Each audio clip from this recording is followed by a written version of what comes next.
అబ్బబ్బబ్బబ్బా కూరగాయలకి ఏం రేట్లు పెంచేశారు ఇలా ధనంజయ్య. బామ్మ నా జేబులో 1000 రూపాయలు తీసావా? తీసాను రా కూరగాయలు కొందామని. సరే మిగతా పెట్టివు. ఇంకా ఏం డబ్బులు రా కూరగాయలు కొన్నాక అన్ని అయిపోయినాయి. ఈ కాశీలు కూరగాయలు 1000 రూపాయల?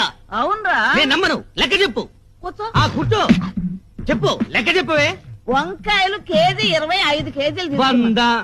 బెండకాయలు కూడా కేజీ 25 కేజీలు తీసుకున్నా. మరో 100. కాకరకాయలు దోసకాయలు ఇంకొక 100. 300. ఇక పోతే బీరకాయ 70 రూపాయలు. ఏంటి బీరకాయలు కేజీ 70 రూపాయల? కేజీ కాదురా సన్నాసి. ఒక్క బీరకాయ 70 రూపాయలు. అయ్యో 10 తీసుకున్నాను. ఒక్క బీరకాయ 70 రూపాయల అంటే ఒక్కొక్క బీరకాయ సొరకాయ సైజులో డబుల్ ఉంటుందా? అబ్బే అంత ఎక్కడరా. తినే బీరకాయలు కాదా బామ్మ? తాగే బీరకాయలు తెచ్చావా? అవునరా. మొదట్లో 2 తాగితే శక్తిగా ఉండి నిద్ర వచ్చేది. ఇప్పుడు 5